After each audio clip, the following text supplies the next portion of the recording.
2024 तैयारी शुरू देख रहे हैं आप। एक तरफ मुंबई में हलचल बढ़ गई है। शरद पवार जो है हमसे कुछ देर पहले मातोश्री पहुंच गए हैं उद्धव ठाकरे से मुलाकात करने के लिए। और वहीं दूसरी बड़ी खबर जो गुवाहाटी से आ रही है, एकनाथ शिंदे जो गुवाहाटी में मौजूद हैं वो कानूनी सलाह ले रहे हैं। लीगल एक्सपर्ट से मिले हैं एकनाथ शिंदे और किस तरीके से कानून को अपना कवच एकनाथ शिंदे बना सकते हैं, इसी को लेकर सलाह लेने का दौर जो गुवाहाटी में जारी है। सीधे आपको लेकर चलेंगे। सूरज ओझा इस वक्त हमारे साथ मौजूद है। सूरज, क्या अपडेट मिल रहा है?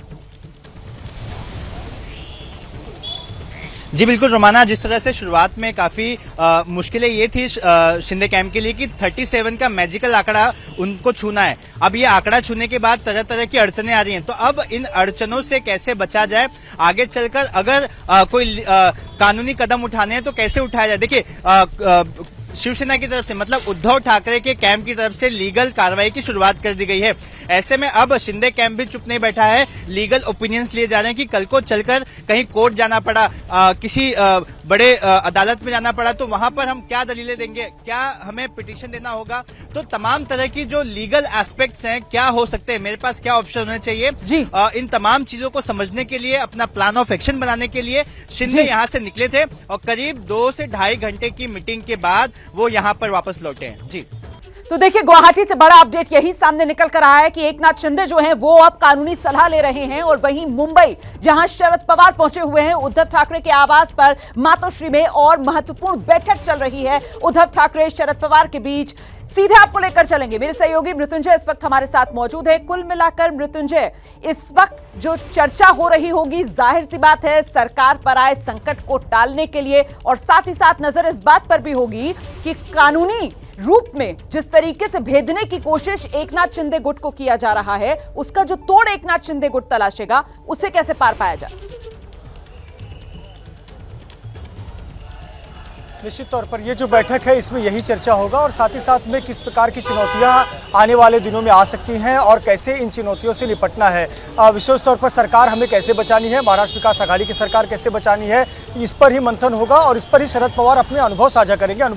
शरद पवार को इतने वर्षों का अनुभव है, उन्होंने कई सरकारें बनती बिगड़ती देखी हैं, उनको भी राजनीति का चाणक्य कहा जाता है, तो कहीं ना कहीं अपना अनुभव वो साझा करेंगे। और यह हमें नहीं भूलना चाहिए कि जब सरकार का गठन हो रहा था, इसके पहले जो ड्रामा हुआ था महाराष्ट्र में, तो शरद पवार किस प्रकार से उस मामले को हल किया था, और जो 2 भतीजे भाग गए थे, अजीत पवार खुद भाग गए थे, धनंजय मुंडे भाग गए थे, उनको कैसे लाना था, फिर सरकार कैसे बनाई। तो कहीं ना कहीं शरद पवार को रणनीति पता है, तो वो अनुभव साझा करेंगे और बताएंगे कि कैसे दबाव की राजनीति हो। अब जिस तरीके से एक्टिव नजर आ रहे हैं शरद पवार इस पूरे महाराष्ट्र के सियासी संकट के बीच, ये कहा जा सकता है कि पूरी बागडोर इस सरकार को बचाने की, उद्धव की सीएम की कुर्सी बनाए रखने की शरद पवार ने अपने हाथ में ले ली है, ये कहा जा सकता है।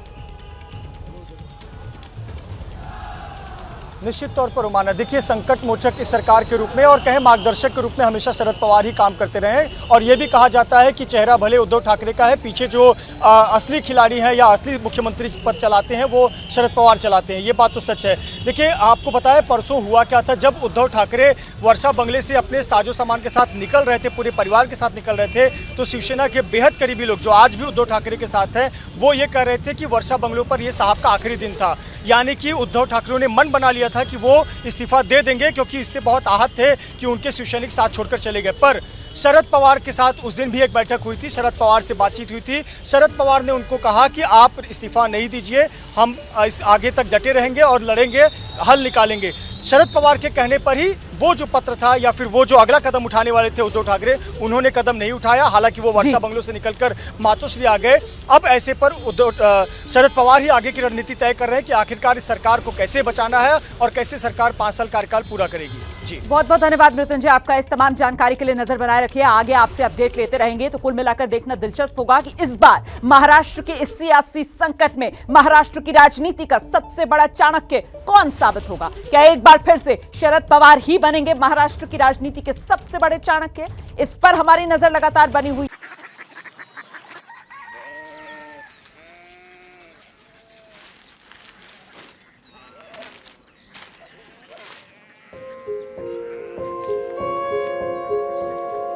बाबा बाबा उड़िया सिटी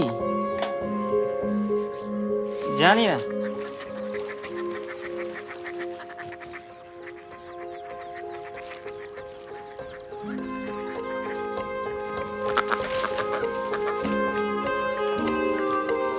कोरिया सिटी।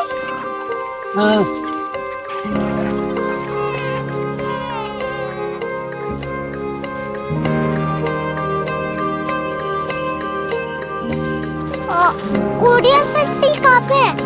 शहर अंग्रेजी लगे हैं।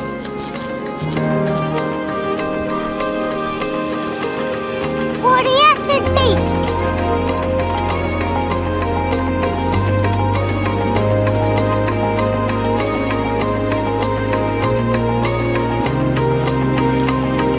वो बहुत दूर है।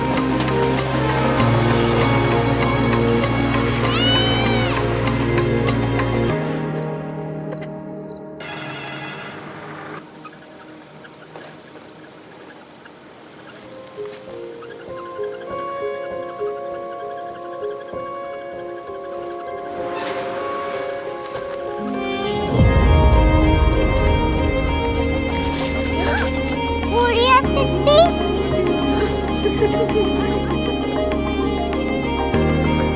दुनिया को बोलना नहीं, कुछ लोग बड़े होते हैं। कोरिया सिटी कहाँ है? प्रोफेसर साहब को पता होगा। हो, ये छोटा वाला ग्लोब लगता है और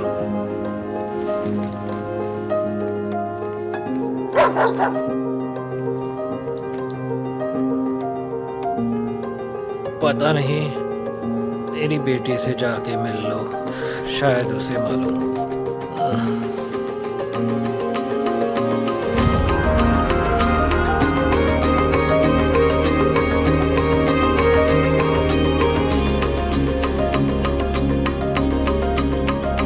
हाय, बाबा ने भेजा है। Come here. Korea city. Korea city नहीं, क्यूरियोसिटी। वो क्या? That's what brought you here? जो तुम्हें यहाँ तक ले आया। क्यूरियोसिटी।